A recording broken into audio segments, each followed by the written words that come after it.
Bapak Ibu Saudara, kita akan berbicara tentang satu tokoh namanya Petrus. Nah, Bapak Ibu Saudara, Petrus adalah salah satu dari murid Kristus dan juga merupakan murid inti atau murid utama dari Tuhan Yesus Kristus, Bapak Ibu Saudara. Nah, sebelumnya Petrus punya nama Simon.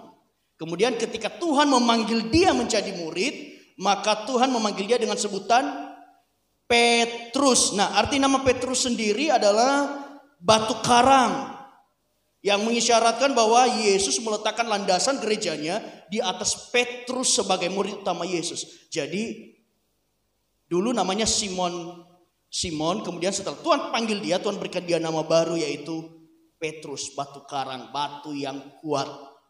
Bapak Ibu Saudara, tahukah batu karang itu adalah batu yang kuat, batu yang kokoh. Biarpun badai menerpa, tetap batu karang tetap tidak akan roboh. Amin. Nah, saya juga berdoa kita punya iman seperti batu karang. Biarpun ombak kiri kanan, bawah atas segala macam menerpa, tetapi imanmu tetap kuat di dalam Tuhan. Nah, Bapak Ibu Saudara, itu adalah arti nama Petrus. Kedua, Petrus ini pekerjaannya adalah seorang nelayan. Nah, saya percaya di sini nggak ada yang nelayan. Tapi kalau saya tanya siapa yang hobi pancing pasti ada. Nah, Petrus adalah seorang nelayan, Bapak Ibu Saudara. Bahkan ketika Yesus memanggil Petrus sebagai muridnya, memanggil Simon anak Yohanes sebagai muridnya, dia sedang ada di dalam perahunya. Nah, karakter seorang nelayan, Bapak Ibu Saudara, saya punya om kerjanya nelayan. Jadi seorang nelayan itu dia bukan hanya 1-2 jam nggak ada ikan lalu pergi, tidak. Tapi karakter nelayan dia pantang menyerah. Ketika dia sudah turun dari darat dan dia melaut atau memancing mereka Petrus di danau, maka tidak ada yang namanya kata mundur. Ketika dia sudah turun maka dia akan berusaha sampai apa yang dia cari dapat. Dia tidak akan hanya berpatokan di satu tempat. Dia akan mencari tempat lain sampai dia dapat ikan. Karena memang penghidupannya dari situ. Nah, karakter seorang nelayan Tuhan pilih Petrus sebagai muridnya. Karena dia tahu Petrus ini adalah orang yang karakternya tidak mudah menyerah. Karakter yang kuat, yang kokoh seperti namanya batu karang. Jadi itu adalah kurang lebih sekitaran arti dari Petrus itu sendiri, Bapak Ibu Saudara. Nah, kita mau belajar satu karakter dari Petrus. Kita baca di Matius 26 ayat 33 sampai 35.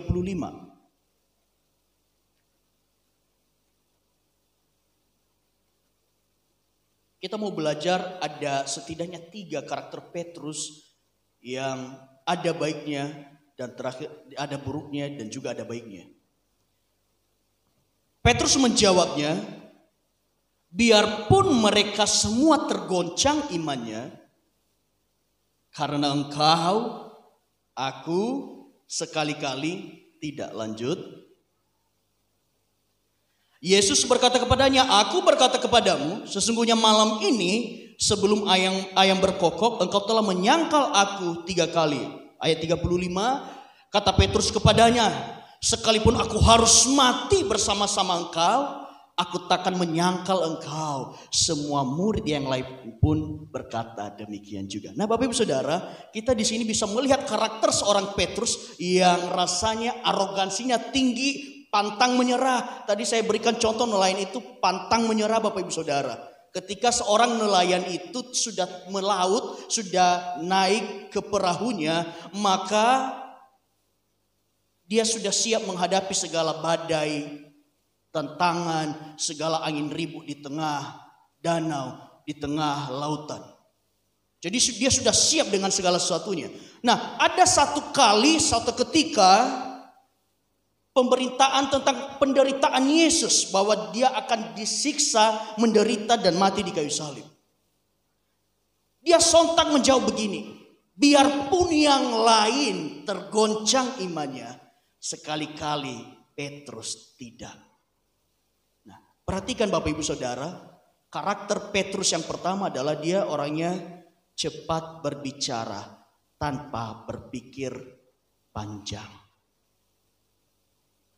Bapak Ibu Saudara, dalam kehidupan kita sehari-hari, seberapa kita sering menjumpai orang yang cepat berbicara tanpa berpikir panjang. Kita minta apa saja, ya oke, beres, gampang, bisa diatur, oke, aku tidak akan ini dan itu. Tetapi kenyataannya ketika dihadapkan terhadap sesuatu, maka tidak sesuai dengan perkataannya. Nah, Bapak Ibu Saudara, ini merupakan janji Petrus kepada Tuhan Yesus. Sekali-kali imanku tidak akan tergoncang. Sekali-kali bahkan aku rela merelakan nyawaku demi engkau. Ini adalah perkataan Petrus. Tapi apa yang terjadi Bapak Ibu Saudara? Apa yang terjadi ketika Petrus diperhadapkan pada satu situasi, Yesus ditangkap, kemudian orang-orang itu berkata, "Hei, mereka ini juga adalah murid-muridnya." Apa yang terjadi? Petrus menyangkal Yesus dan bahkan dia bersumpah, "Oh, saya bukan muridnya, saya tidak mengenal dia." Suatu kontras yang sangat timbal balik. Perkataan Petrus yang berkata, sekali-kali imanku tidak tergoncang, tapi ketika dia diperhadapkan terhadap situasi yang menuntut dia berkorban, dia mengingkari janjinya kepada Tuhan. Bapak Ibu Saudara, terkadang hal ini juga sering kita alami. Terkadang kita berjanji kepada Tuhan, "Tuhan, saya berjanji Tuhan." Tetapi ada kalanya apa yang kita janji kepada Tuhan dalam kondisi tertentu kita ingkar janji kepada Tuhan. Jangan menjadi orang yang cepat berjanji, tapi jadilah orang yang berpikir dahulu sebelum menjanjikan segala sesuatunya. Amin. Di sini Petrus orang yang menggebu-gebu Bapak Ibu Saudara. Seperti orang yang baru pacaran. Coba lihat yang baru pacaran Bapak Ibu Saudara. Biarpun badai menerpa, engkau adalah satu-satunya di hatiku. Haleluya. Yang baru menikah, yang 1 tahun menikah, 2 tahun, 3 tahun menikah, yang sudah 15 tahun menikah. Apakah tetap sama perkataanmu pada saat baru ketemu sampai saat ini? Yang masih sama katakan amin. Haleluya. Lihat istrinya Bapak Ibu Saudara, suaminya. Yang belum punya istri, jangan lihat istri orang. Lihat aja Tuhan, aku belum punya suami atau istri, tapi saya janji setia kepada Tuhan. Jadi lihat istri atau suaminya, masih sama loh ketika dulu kita pacaran, nikah setahun, bahkan sekarang mungkin udah 10 tahun lebih, cintaku masih sama untukmu. So sweet kan? Nah, tetapi di sini Petrus nggak se-sweet itu. Apa yang dia janjikan kepada Tuhan dalam waktu dekat, dia ingkari di dalam waktu dekat juga. Bapak Ibu Saudara, kita dituntut bahwa iman itu bukan hanya sekedar kita cepat berbicara, tapi bagaimana iman itu kita hidupi sendiri, kita alami, sampai Tuhan bentuk kita dengan luar biasa. Amin. Hidup suami istri juga gak semudah itu. Bapak Ibu Saudara, perhatikan baik-baik. Kalau mau keluargamu awet, kalau mau keluargamu diberkati Tuhan, engkau sebagai suami, jadilah suami yang rela berkorban untuk istrimu. Engkau sebagai istri, jadilah istri yang rela berkorban untuk suamimu. Jangan nuntut terlalu banyak, nuntut ini, nuntut itu. Kalau hubungan suami istri kerjanya nuntut, maka kerjanya ribut terus. Tapi kalau seorang suami dan istri sama-sama mengerti untuk mau rela berkorban dari satu sama yang lain, saya percaya keluarga itu akan dipenuhi damai sejahtera. Amin. Haleluya. Coba senyumin lagi istrinya suaminya. Nah, Bapak Ibu Saudara, itu adalah karakter Petrus yang pertama. Dia cepat berbicara tanpa berpikir panjang. Dia berkata, "Tuhan, sekali-kali imanku tidak akan tergoncang. biar si Thomas, si Andreas imannya goncang, saya tidak. Terus Tuhan bilang lagi, engkau akan mengkhianati aku 3 kali, menyangkal aku 3 kali. Dia nyambung lagi, gak mau kalah. Tuhan, biarpun nyawa jadi taruhannya, saya siap. Tetapi buktinya ketika orang-orang pada saat itu mengatakan, ini mereka, ini murid Yesus. Dia berkata, saya bukan bagian dari mereka.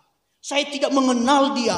Aku bersumpah gak kenal. Kenapa? Dia tahu kalau dia merupakan bagian dan dia merupakan rekan Yesus, dia juga akan dipenjara dan bisa jadi dia ikut dihukum. Di situ Petrus mengalami krisis iman.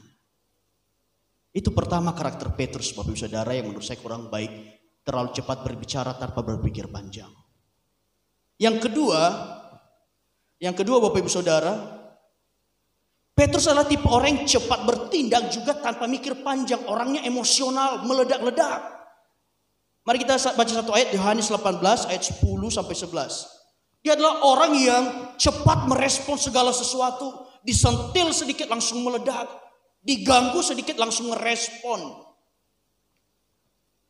Lalu Simon Petrus yang membawa pedang menghunus pedang itu, menatakannya kepada hamba imam besar dan memutuskan telinga kanannya.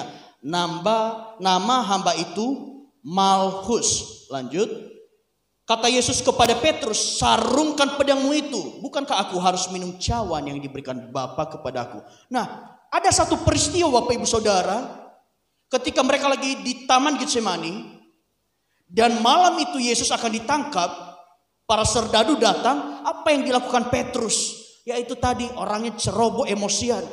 Dia langsung ambil pedangnya dan dia memotong telinga Malchus. Bapak Ibu Saudara, dia berusaha membalas sesuatu kekerasan dengan kekerasan.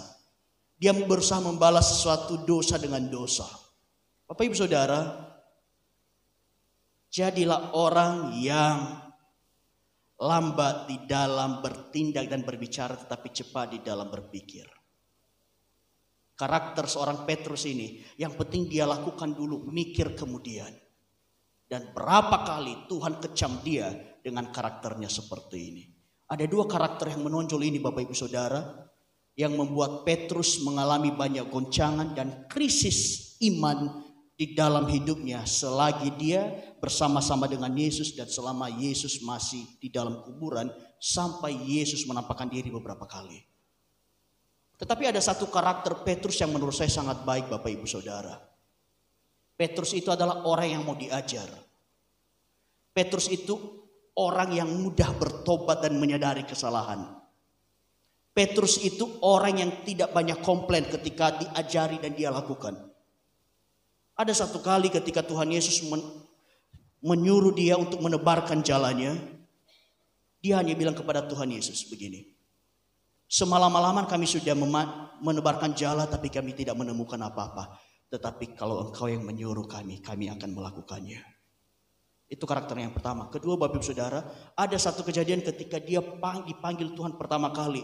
Tuhan berkata kepadanya, engkau adalah penjala ikan. Memang iya. Tapi sekarang aku akan menjadikan engkau sebagai penjala manusia. Dia tinggalkan jalannya dan dia menjadi pengikut Yesus.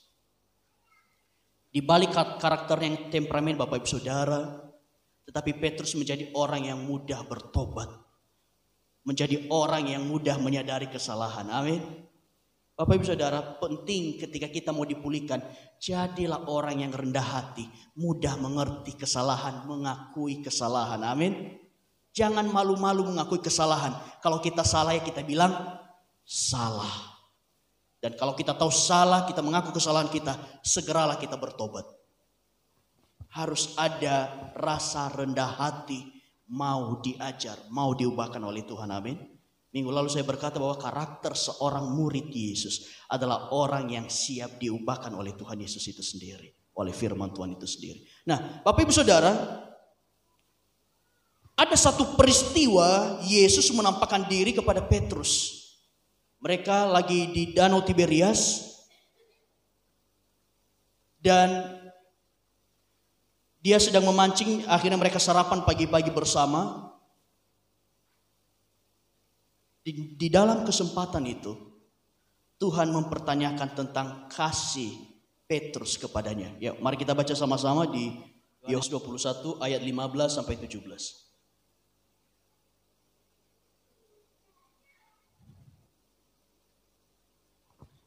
Sesudah sarapan, Yesus berkata kepada Simon Petrus, "Simon anak Yohanes, apakah engkau mengasihi aku lebih daripada mereka ini?" Jawab Petrus kepadanya, "Benar Tuhan, engkau tahu bahwa aku mengasihi engkau." Kata Yesus kepadanya, "Gembalakanlah domba-dombaku." Lanjut.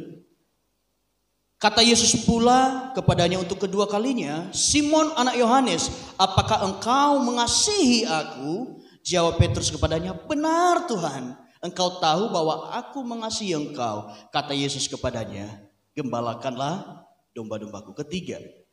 Kata Yesus kepadanya untuk ketiga kalinya, "Simon anak Yohanes, apakah engkau mengasihi aku?" Maka sedih hati Petrus karena Yesus berkata untuk ketiga kalinya, "Apakah engkau mengasihi aku?" Dan ia berkata padanya, "Tuhan, engkau tahu segala sesuatu. Engkau tahu bahwa aku mengasihi engkau." Kata Yesus kepadanya, "Gembalakanlah domba-dombaku." Bapak Ibu Saudara, Yesus mempertanyakan kasih Petrus sebanyak 3 kali. Impas dengan Petrus menyangkal Tuhan 3 kali. Nah, sekitar 2 hari yang lalu, 2 malam berturut-turut sebelumnya, kalau nggak salah 3 apa 2, ketika saya dan istri saya mau tidur, kami hadap-hadapan. Kemudian saya celetus, saya ngomong ke dia begini, "Apakah engkau mengasihi aku?" Dia jawab, "Ya, aku mengasihi engkau." Saya lanjut lagi kedua kalinya, "Apakah engkau mengasihi aku?" "Iya, aku mengasihi engkau," katanya. Saya kasih lagi yang ketiga, "Apakah engkau mengasihi aku?" Dia jawab lagi, "Iya, aku mengasihi engkau." Oke, selesai. Besoknya saya ulangi lagi. Dan di situ dia sudah mulai tertawa tipis-tipis, senyum tipis-tipis. Dan hari yang terakhir kemarin malam, giliran dia balik tanya ke saya. Saya udah gak terpikir mau tanya lagi. Sekarang yang tadi malam pas kami mau tidur, dia yang balik bertanya kepada saya. Dia nanya, saya gak kepikiran dia bakalan nanya seperti itu. Udah mau tidur nih, hadap-hadapan. Dia ngomong, "Apakah engkau mengasihi aku?" Lah, nanya balik. Saya bilang, "Ya, aku mengasihi engkau." Dia lanjut lagi sampai ketiga kali dia nanya, "Apa engkau mengasihi aku?" Terus dia jujur, dia bilang begini, deg-degan juga ya ketika ditanya sampai 3 kali. Rasanya tuh kita berusaha meyakinkan bahwa iya, aku cinta, aku mengasihi. Bapak Ibu Saudara, bisa bayangkan perasaan Petrus ditanyakan seperti ini oleh Tuhan Yesus 3 kali, "Apakah engkau mengasihi aku?" Nah, memang secara sekilas kalau kita baca dari ayat ini terlihat sama saja, nggak ada beda. Tapi kalau ditelisik, ditelusuri dari bahasa aslinya, ini sebenarnya merupakan menunjukkan 3 level kasih kita kepada Allah. Nah, Bapak Ibu Saudara, kalau Bapak Ibu baca, pertanyaan pertama dan kedua, mengasihi itu menggunakan kata agape. Dan yang ketiga, pertanyaan yang ketiga baru menggunakan kata phileo atau philea. Kasih phileo, kasih philea. Nah, kita masuk ke yang pertama Bapak Ibu Saudara. Pertama Tuhan tanya kepada Petrus, kembali ke ayat 15. Ketika mereka selesai sarapan, ini sudah peristiwa Yesus menampakkan diri. Sesudah sarapan Yesus berkata kepada Simon Petrus, "Simon anak Yohanes, apakah engkau mengasihi aku lebih daripada mereka ini?" Nah, Bapak Ibu Saudara, level pertama kasih kita kepada Tuhan, level tertinggi adalah mengasihi Tuhan lebih di atas segala-galanya. Amin. Yesus mempertanyakan kasih itu kepada Petrus, Bapak Ibu Saudara. Nah, sebelum lanjut saya mau sedikit membahas kepada kita apa sih bedanya phileo dan agape. Nah, Bapak Ibu Saudara, kalau agape itu adalah kasih Allah kepada manusia, kasih yang tulus, kasih yang ikhlas, kasih tanpa syarat. Kasih tanpa memandang rupa, bentuk, dan kamu seperti apa. Dan kasih agape itu juga adalah kasih yang mau dan rela berkorban. Sedangkan kalau kasih philea, dia adalah kasih persaudaraan Bapak Ibu Saudara. Kasih yang dalam artian kita berteman, kita punya hubungan karena sama-sama menguntungkan. Kasih phileo juga berbicara tentang kasih persaudaraan seperti kita di tempat ini. Ya, saling mengasihi Bapak Ibu Saudara. Tetapi nanti kasih itu tidak hanya cukup dikasih phileo, tapi harus bertambah-tambah menjadi kasih agape atau kasih Kristus. Jadi dua perbedaan. Kasih agape berbicara tentang kasih yang rela berkorban, kasih yang tulus, dan kasih tanpa syarat. Amin. Sedangkan kasih phileo, kasih karena engkau menguntungkan bagi saya, karena engkau menyenangkan bagi saya, dan aku kagum terhadap engkau. Nah, Bapak Ibu Saudara, singkatnya begini. Kalau dibahasakan ringkas, kasih agape itu adalah kasih walaupun. Sedangkan kasih phileo itu kasih manusia, kasih karena. Aku mengasihi engkau karena engkau mengasihi aku. Tapi kalau engkau pakai kasih agape, katanya seperti ini. Aku mengasihi engkau walaupun engkau tidak mengasihi aku. Siap? Amin. Saya ulangi Bapak Ibu Saudara. Kasih phileo itu singkatnya begini. Aku mengasihi engkau karena engkau mengasihi aku. Tetapi kasih agape itu dia seperti ini. Aku mengasihi engkau walaupun engkau tidak mengasihi aku. Aku mengasihi engkau walaupun engkau menggosipkan aku di belakang. Aku mengasihi engkau walaupun engkau pernah menipu aku. Kasih agape itu memang tidak mudah. Tapi itu yang Tuhan coba ajarkan kepada kita. Anak-anaknya miliki kasih Kristus atau kasih agape. Amin. Nah, pertama Tuhan Yesus bertanya kepada Petrus. Simon anak Yohanes, apakah engkau mengasihi aku dengan kasih agape lebih dari mereka ini? Pertanyaannya adalah Tuhan Yesus berkata kepada Petrus, hai Simon anak Yohanes, apakah engkau rela berkorban untuk aku? Simpelnya begitu. Apakah engkau rela mati demi aku? Apakah engkau rela mengasihi aku sekalipun kamu dalam kondisi susah? Dibanding mereka ini. Maksudnya mereka apa? Pada saat Yesus mati di kayu salib Bapak Ibu Saudara, Petrus mengalami kegoncangan yang luar biasa. Bahkan dia berencana untuk kembali ke pekerjaannya semula, yaitu menjadi nelayan. Itulah buktinya dia lagi mancing. Dia berusaha seperti meninggalkan panggilannya menjadi penjala manusia dan dia mau menjadi penjala ikan lagi. Nah, di situ Bapak Ibu Saudara, Tuhan ingatkan dia. Apakah engkau mengasihi aku lebih daripada engkau mengasihi pekerjaanmu sebagai nelayan? Apakah engkau mengasihi aku di atas segala-galanya hubungan yang pernah ada di antara murid-murid Tuhan Yesus? Dan di antara semua yang engkau punya, apakah engkau rela meninggalkan semuanya demi kasihmu kepadaku?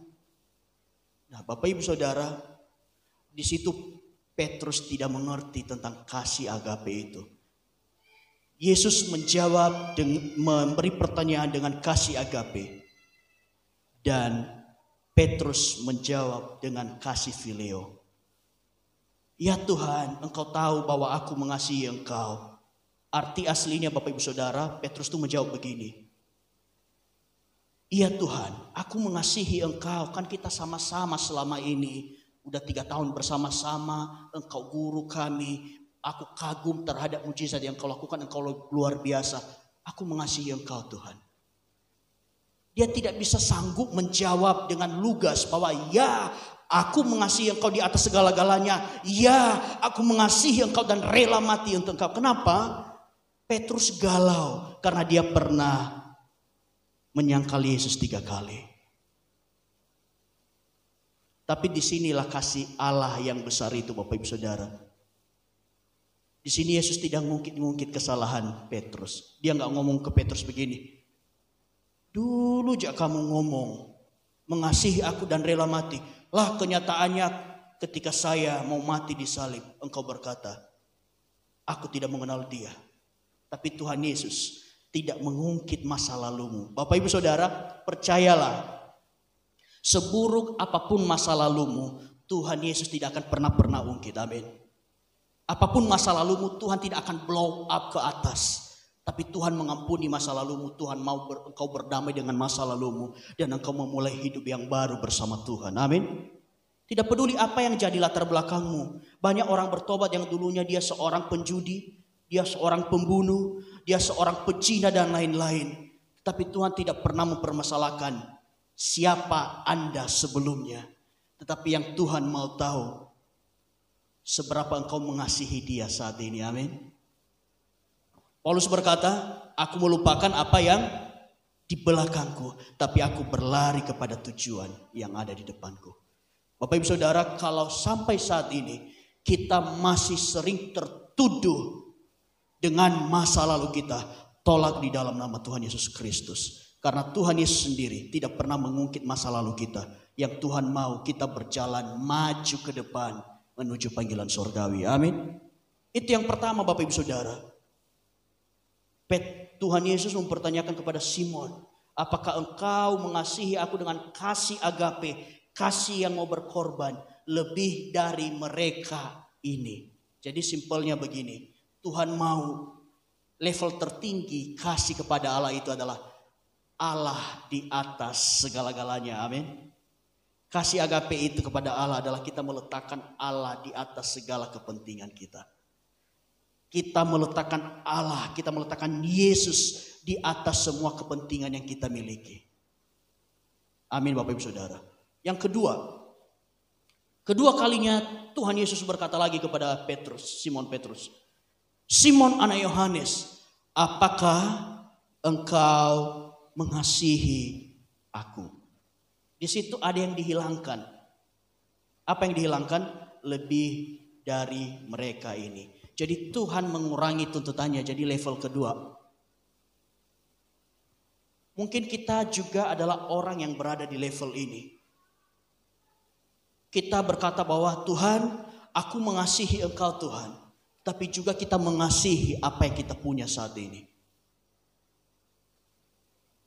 Ketika pertanyaan kedua Tuhan Yesus ajukan tanpa ada pembanding, tetap Petrus tidak mampu menjawab dengan tegas dan lugas dengan kasih agape.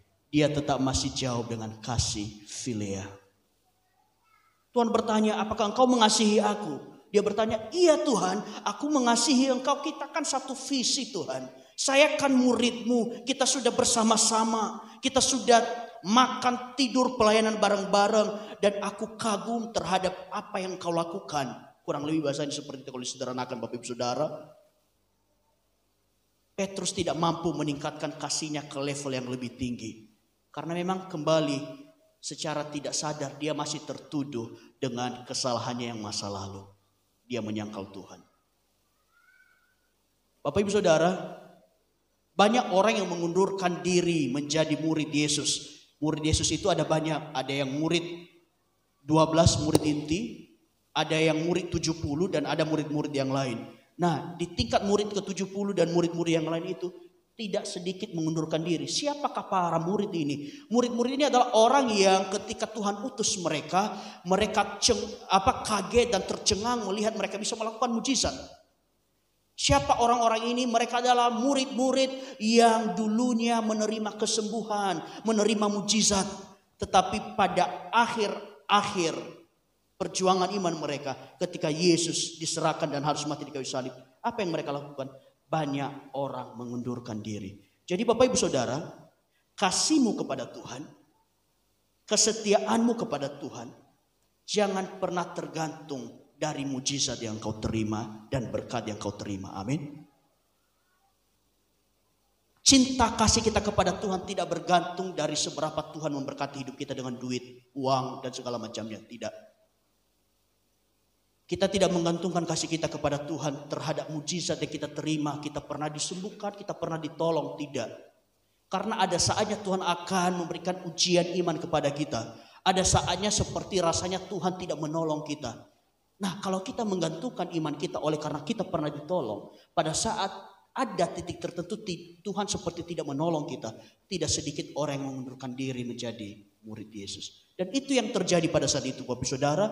Di dalam Alkitab tercatat banyak orang yang mengundurkan diri dari Yesus.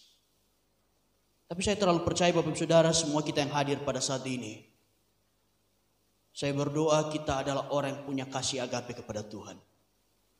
Jadi apapun yang terjadi, engkau tidak akan pernah mundur dari panggilanmu kepada Tuhan. Yang ketiga Bapak Ibu Saudara, yang ketiga Tuhan pertanyakan lagi, tapi level paling bawah. Tuhan mempertanyakan kasih Petrus bukan dengan kasih agape lagi. Apakah Simon anak Yohanes, apakah engkau mengasihi aku? Sederhananya begini, Simon Petrus sebagai rekanku, sebagai temanku, apakah engkau mengasihi aku? Di situ jawabannya baru sama. Ya Tuhan, engkau tahu segala sesuatu, bahwa aku mengasihi engkau ya karena kita teman dan rekan. Tetapi Bapak Ibu Saudara, coba perhatikan dari bawah sampai akhir. Dari pertanyaan pertama, kedua, dan ketiga.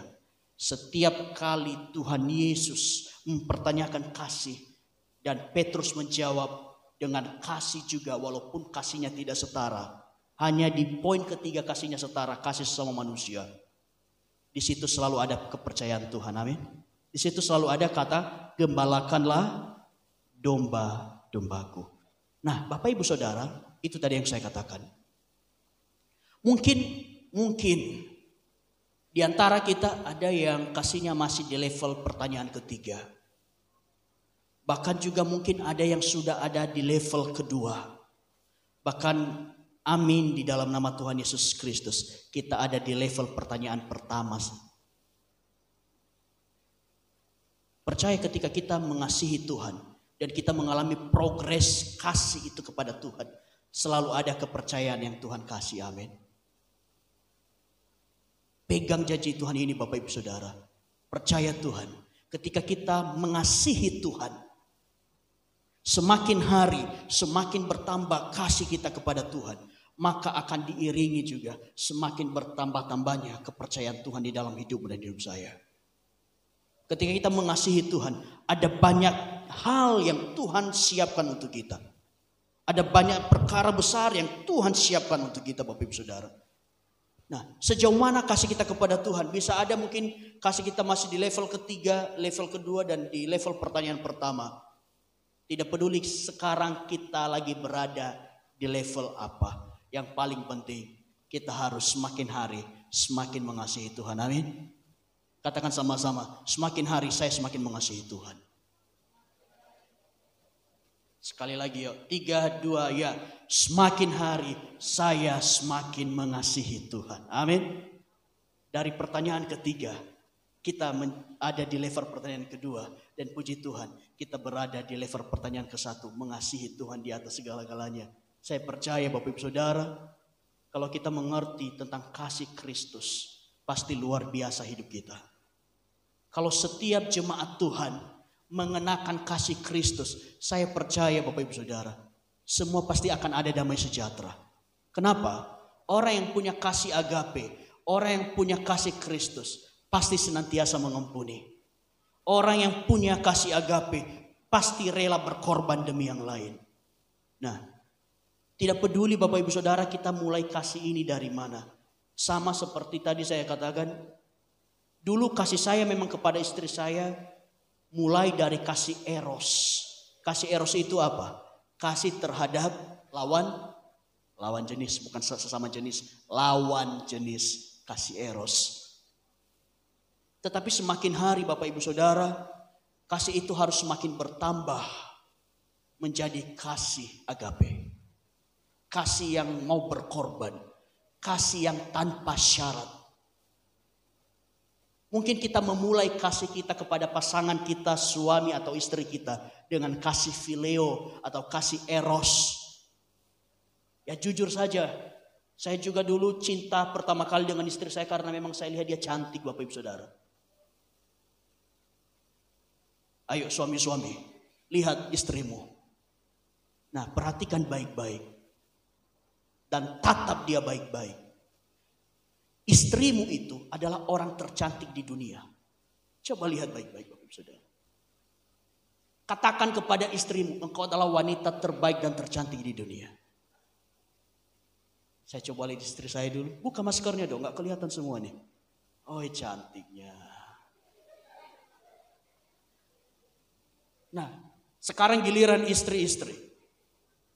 Lihat suamimu. Berkomitmenlah bahwa suami yang kau lihat saat ini adalah suami yang terbaik dan terganteng di seluruh dunia. Dan katakan kepada suamimu itu, engkau adalah yang terbaik. Nah, itu adalah memang baru sebatas fileo, Bapak Ibu Saudara. Kenapa saya berkata bahwa lihat istrimu, lihat suamimu, katakan bahwa dia yang terbaik, dia yang tercantik, dia yang terganteng. Kenapa? Karena kalau engkau menganggap istrimu bukan yang tercantik, maka bisa suatu saat ada yang lebih cantik dan engkau akan tergoda. Jadi makanya pastikan mulai detik ini, mulai saat ini, suami dan istrimu adalah yang tercantik dan terganteng. Begitu juga kita di gereja ini. Mungkin ada hubungan yang masih kita dasari kasih filea. Ya, saya mengasihi Pak Yanto karena kami rekan pelayanan, dia pengerja di GBI Siantan. Tapi kasih itu tidak boleh hanya terbatas di situ. Saya harus meningkatkan kasih saya kepada Pak Yanto menjadi kasih agape. Supaya suatu saat bisa jadi kami ada perselisihan, kami bisa saling mengampuni. Karena ada kasih Kristus yang melekat di hati kami. Kalau hanya sebatas kasih fileo antara kami, suatu saat dia merugikan saya akan putus hubungan dengan dia. Bapak Ibu Saudara, banyak suami istri bisa cerai karena kasihnya tertahan di kasih eros. Pada saat kulit masih kencang, cantik, masih oke, sip. Tapi coba 30 tahun ke depan, tato alis yang dulu di sini turun ke sini. Apa yang terjadi? Kalau kasih fileo yang diandalkan, engkau akan berkata, cari lain lagi. Tapi kalau kita punya kasih agape di dalam kehidupan kita, biarpun alisnya udah turun ke sini, engkau tetap sayang. Karena engkau mengasihi dia dengan kasih Kristus. Kasihmu kepada Tuhan harus progresif, semakin hari semakin mengasihi Tuhan, amin. Wajar kalau memang dulu kita mengasihi Tuhan karena kita merasakan saya ditolong, saya diberkati. Tapi semakin bertambah, engkau akan berkata, saya tetap mengasihi Tuhan. Sekalipun saya sakit, saya tetap mengasihi Tuhan. Sekalipun saya lagi gak punya uang, saya tetap mengasihi Tuhan. Sekalipun saya kehilangan segala-galanya, saya tetap cinta Yesus. Bapak Ibu Saudara masih ingat tentang sejarah lagu yang pernah saya ungkapkan bahwa di suku Indian, 3 kali dia diperhadapkan terhadap pertanyaan. Dia kehilangan pertama anak-anaknya, kemudian kehilangan istrinya dan dia kehilangan nyawa sendiri. Dia berkata, mengikut Yesus keputusanku, mengikut Yesus keputusanku, mengikut Yesus keputusanku, ku tak ingkar, ku tak ingkar. Nah, Bapak Ibu Saudara, pengorbanan ini tidak sia-sia. Setelah dia mati bersama istri dan anaknya, maka tidak selang berapa lama, satu desa itu dilawat oleh Tuhan dan mereka bertobat menjadi pengikut Yesus. Amin. Jadi apapun yang engkau korbankan demi nama Yesus, tidak pernah ada yang sia-sia sekalipun kelihatannya tidak terlihat apa-apa. Amin. Istri, suami, orang tua yang lagi berdoa untuk anak-anak, jangan berhenti berdoa sekalipun rasanya engkau belum bisa melihat apa-apa terhadap apa yang kau doakan. Tetap setia apa yang kau doakan. Pasti Tuhan jawab tepat pada waktunya. Amin. Nah, Bapak Ibu Saudara, peristiwa ketika Tuhan Yesus mempertanyakan kasih Petrus, dan tadi seperti yang saya katakan, Petrus adalah orang yang mudah mengakui kesalahan dan dia mudah bertobat. Apa yang terjadi di dalam hidupnya? Dia mengalami keubahan hidup yang luar biasa. Tahu Bapak Ibu Saudara, Petrus yang dulunya gak berani, sekarang dia berani berkhotbah di depan banyak orang. Kedua, Petrus yang dulunya takut mati, tahu bagaimana dia berakhir hidupnya demi Injil? Dia disalib, dan lebih mengerikan lagi, dia disalib terbalik. Karena dia bisa melakukan itu, karena dia sudah meletakkan Yesus di atas segala-galanya. Ketika dia meletakkan Yesus di atas segala-galanya, maka ada terobosan yang luar biasa Tuhan kerjakan di dalam hidupnya. Amin. Dia berkhotbah Bapak Ibu Saudara luar biasa. Waktu itu pernah dikalkulasi mungkin dia khotbah itu 6-10 menit, 3.000 orang langsung bertobat. Hidupnya luar biasa setelah dia menyadari kasihnya harus seperti apa kepada Tuhan Yesus. Amin.